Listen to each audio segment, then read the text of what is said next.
E aí, pessoal, beleza? Então, vamos para mais um vídeo de voz passiva.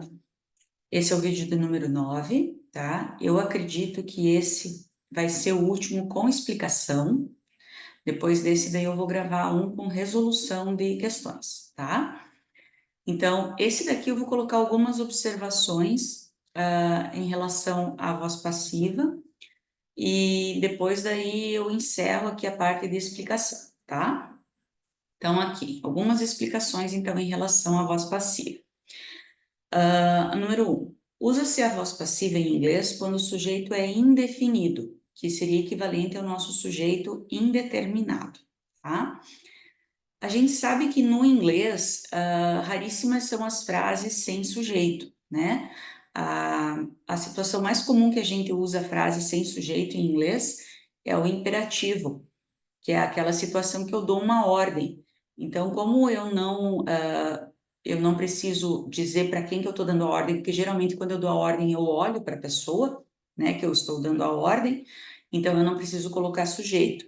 Senão, todos os outros casos eu vou ter um sujeito, porque em inglês o verbo não tem tantas flexões como no português. Se eu falar, por exemplo, em português, estudamos muito, eu sei que é nós. Eu não preciso dizer nós estudamos. Já em inglês o verbo vai ficar study. Study eu não sei se é I, se é you, se é they, se é we, porque o verbo não muda. Então eu preciso colocar o sujeito na frente para saber qual que é esse sujeito, né? Então eu não costumo usar sujeito indefinido, sujeito indeterminado, enfim. Em inglês eu tenho que identificar esse sujeito.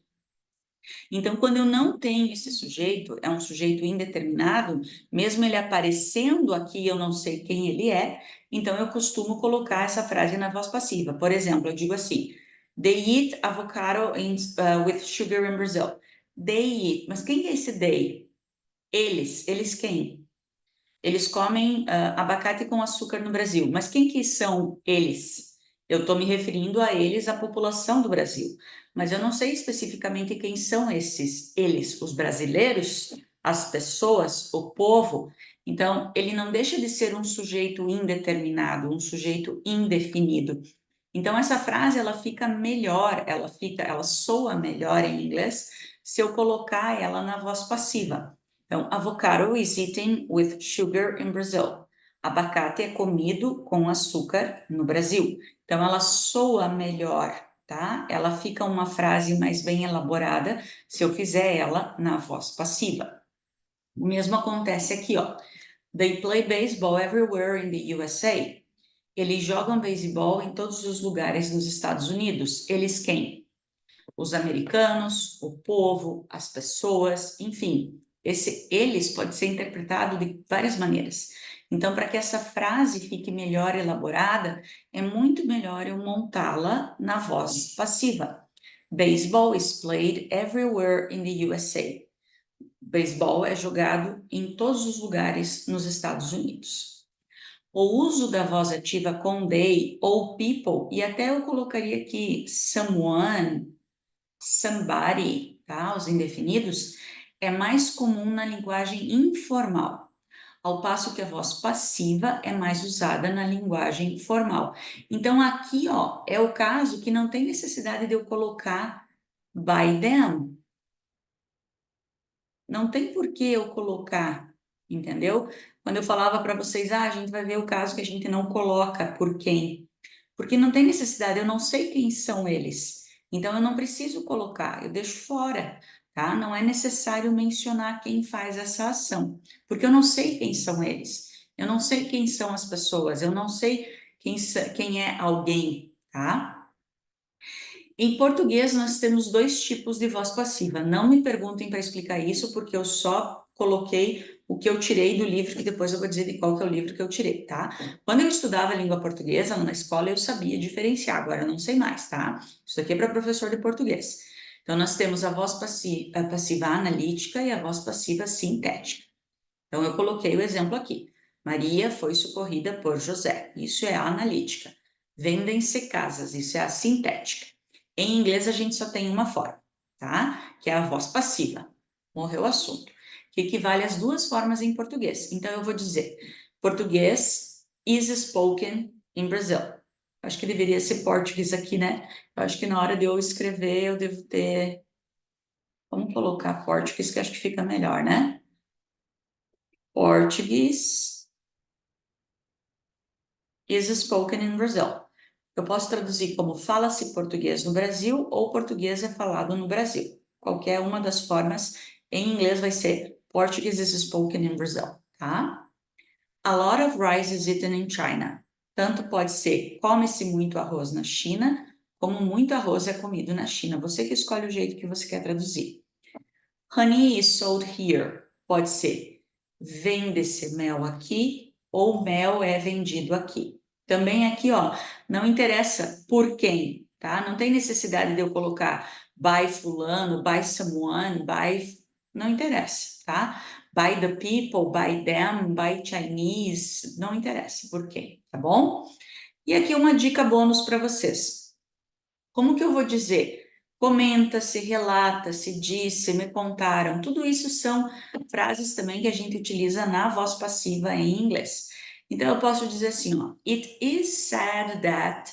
Então, é dito que, disse que fulano fez tal coisa, né? Quando eu não quero contar quem falou, tá? Ou it is reported that, relata-se que. Isso daqui é muito usado, por exemplo, em artigos, né? Em reportagens, tá?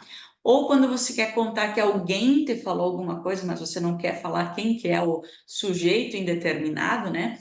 I was told, me falaram, me contaram, né? Um passarinho me contou, né? I was told. Ou it's being said that, estão dizendo por aí, né? Então você quer contar o milagre, mas não quer contar o santo, né? She was told, falaram para ela que alguma coisa, tá? Ou a lot has been written about that, or a lot has been said about that. Muito se tem escrito, ou muito se está sendo dito sobre tal coisa. E essas dicas e esse bônus aqui, eu tirei dessa gramática aqui, que eu recomendo muito para vocês, que é a gramática prática da língua inglesa. Eu não estou recebendo nada, não é patrocinado, não é publi, tá? Essa gramática prática da língua inglesa, eu estudei ela inteirinha. O Inglês Descomplicado é do professor Nelson Torres, meu querido professor de inglês da faculdade, tá? Ele me deu aula 2 anos na faculdade, perdão, me deu aula 1 ano na Faculdade de Comércio Exterior, na FESP, em Curitiba, quando eu estudei lá. Ele foi meu professor de inglês do último ano, do 4º ano de Comércio Exterior, e ele escreveu essa gramática de língua inglesa. Eu estudei ela inteirinha, é fantástica. A minha edição era um pouquinho mais antiga, essa daqui eu acho que é a última edição. Está disponível na Amazon, quem puder adquirir. Ela é muito boa, porque ela é uma gramática específica para brasileiros que estudam inglês. Não estou recebendo nada para fazer a propaganda, é porque ela vale muito a pena mesmo. E ele é um professor, não sei ainda se ele, me desculpem se ele está vivo ou não, ele já tinha uma certa idade quando ele me deu aula, mas um professor fantástico, de um conhecimento imenso na língua inglesa. Eu era dispensada das aulas dele, mas eu assisti a todas, ele era fantástico, tá bom? Então fica uma dica aqui também para vocês que quiserem adquirir um ótimo livro de gramática para quem está estudando inglês.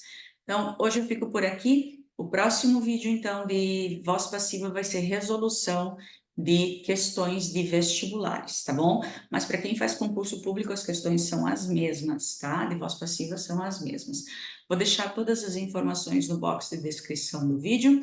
Não se esqueçam, então, de curtir, comentar, compartilhar o vídeo, se inscrever no canal, que me ajuda bastante.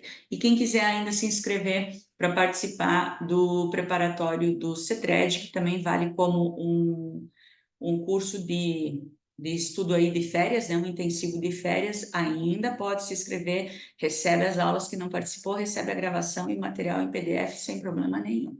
Ok? So, thank you very much and see you next video. Bye bye.